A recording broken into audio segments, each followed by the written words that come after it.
Hey everybody, Matty Ice here, back with another build video.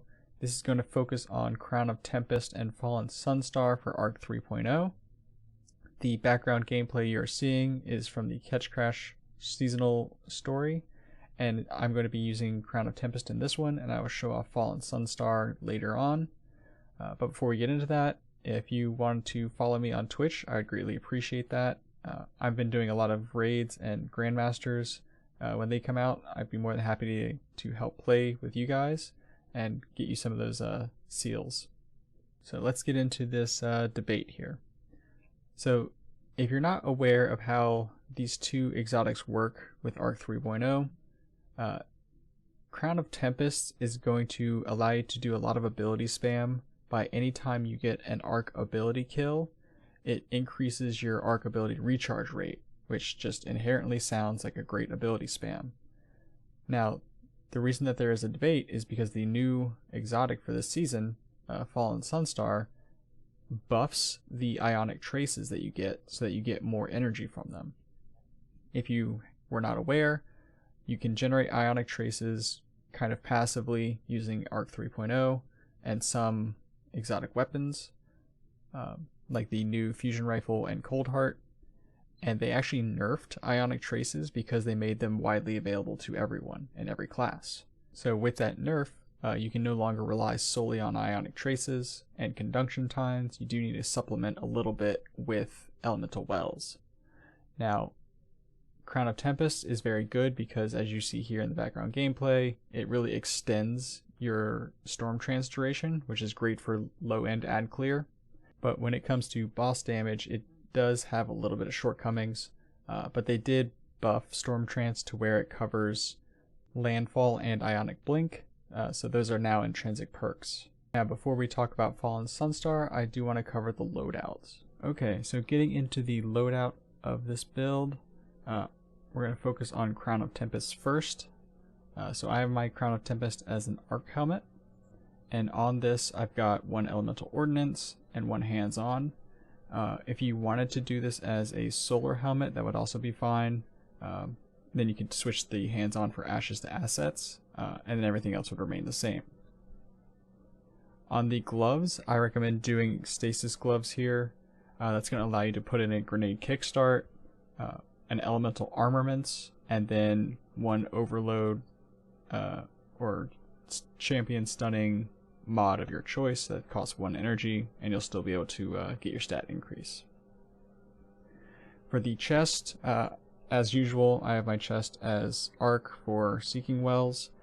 This season, since Thermoshock plating covers both Arc and Solar, you could switch this to Void and put your Seeking Wells somewhere else, so just keep that in mind. For the boots, I go Solar Boots for Bountiful Wells, Absolution, and Recuperation. That's kind of like my standard boot setup. And then on the bond, I recommend doing a solar bond for double bombers and an elemental ordnance. What all this is going to let you do is just get your grenade back as much as possible off of your bomber, your grenade kickstart, in addition to elemental wells and Ionic traces. Going a little bit further into that, you're going to want to run some arc weapons here. I recommend at least one arc special weapon, such as Forbearance. And then if you have something that can do, that has a new perk Volt Shot, that's going to be very nice to have. Volt Shot, when you reload after defeating a target, similar to Kill Clip, it's going to cause your next shot or a couple shots to do Jolt, which is going to be very beneficial throughout this whole build. It's best if you do this on a primary weapon such as the new Scout, but I don't have that as an option at the moment. Also, another reason you want to run an Arc special weapon is because you can tie it in with some of the fragments, which I will cover here shortly. So, speaking of which, going into the fragments, since we are running Crown of Tempest, Storm Trance is the slightly better integration and synergy on that one.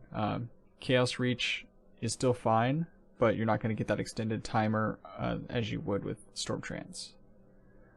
Healing Rift is what I go with just because Arc needs some more survivability, and this is just something that can help with that. Your melee, you can go with either Chain Lightning or Ball Lightning. Just keep in mind that Ball Lightning has a 153 base cooldown, while Chain Lightning is at 130. So you're going to get a little bit better ability spam with Chain Lightning, but that will require you to be up in their face. Grenade, it's kind of a grenade of your choice. I prefer Storm Grenade. It's got a 145 cooldown opposed to some of these others, which are a little bit longer. Flashbang is slightly shorter, and Arc Bolt is the same. So I personally go with Arc Bolt, Storm Grenade, or Pulse Grenade, but since Pulse Grenade has the 2-minute base cooldown, I elect for Storm Grenade.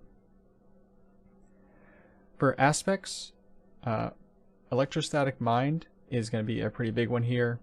This is going to allow you to generate Ionic traces off of any arc ability kills, or killing anything that is jolted or blinded. And then whenever you collect the Ionic trace, you will become amplified. So this has some great synergy with both the new helmets, Crown of Tempest and Fallen Sunstar. But the big thing here is you'll become amplified and generate Ionic traces very quickly and easily. Arc Soul is the other one I go with. This is mostly because Arc Soul is very passive and easy to get, and the Arc Soul damage, if it kills something, counts as an arc ability kill. So not only will it give you your conduction tines for your Crown of Tempest, but it will also create Ionic Rifts with Electrostatic Mind, which just helps you get all your abilities back even faster. And then again, with Arc Soul, whenever you're amplified, your Arc Souls are supercharged and are just better all around. Going into fragments, these are the ones that I go with. There is a little bit of flexibility here, but you can go with Spark of Shock, so that your grenades jolt targets, which again feeds into that defeating a jolted target gives you Ionic traces.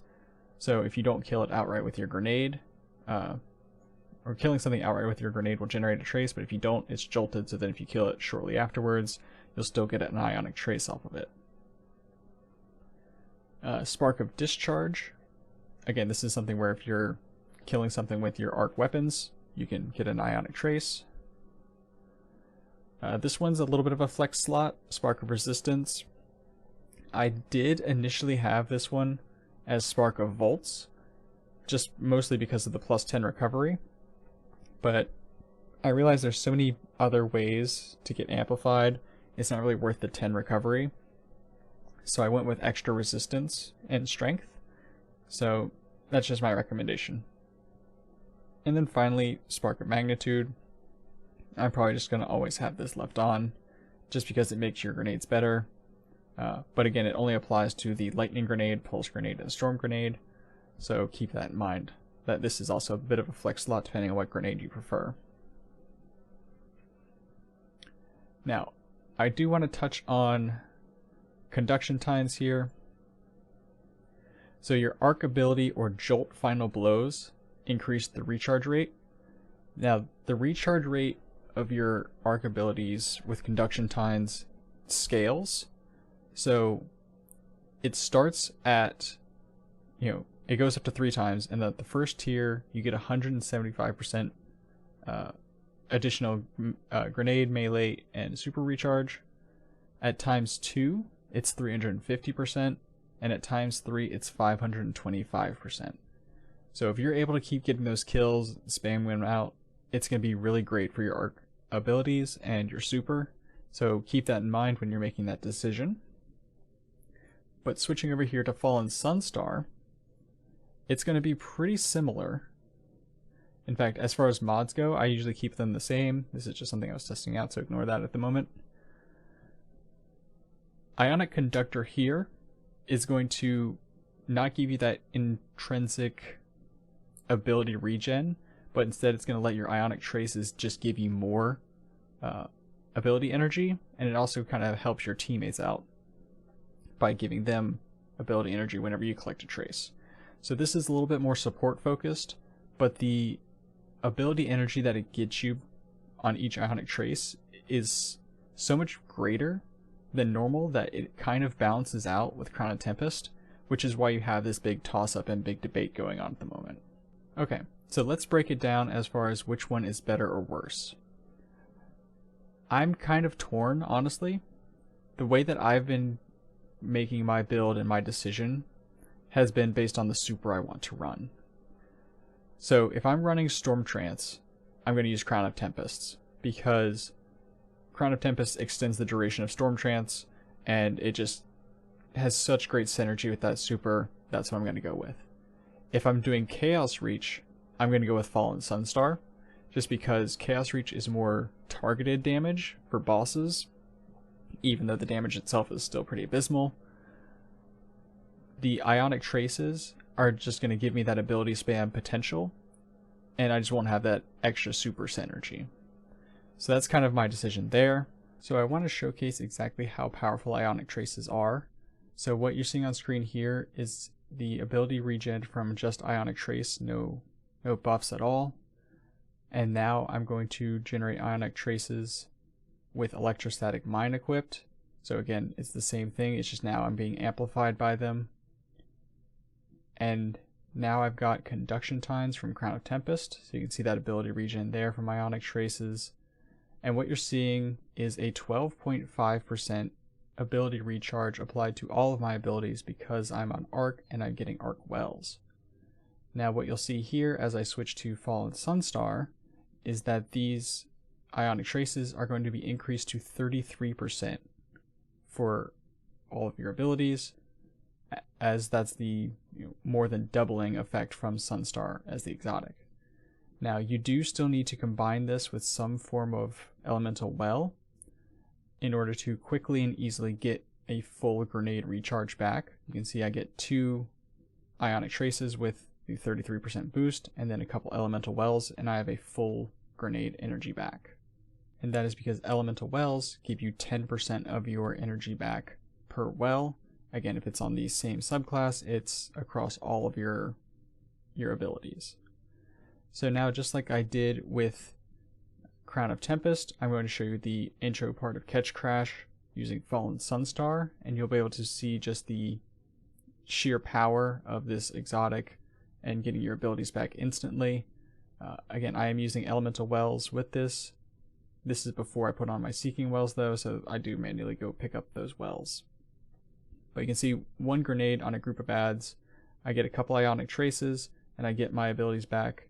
If I do happen to not kill enough enemies, I get a couple kills with a special weapon, and I get the Ionic Trace that way, and that allows me to finish getting the missing ability energy that I needed. So again, just kind of recapping here, Ionic Traces by default are 12.5%. With Fallen Sunstar, they're 33%, and Elemental Wells give you that 10%. So if you can do the math yourself there, 3 Ionic Traces with Fallen Sunstar equipped will get you all of your ability energy, or a couple Ionic Traces and a couple Elemental Wells will get you there the same way. But this video has gone on long enough, so I'm going to wrap it up here. As always, thank you so much for watching. If you could like and subscribe, I'd greatly appreciate it.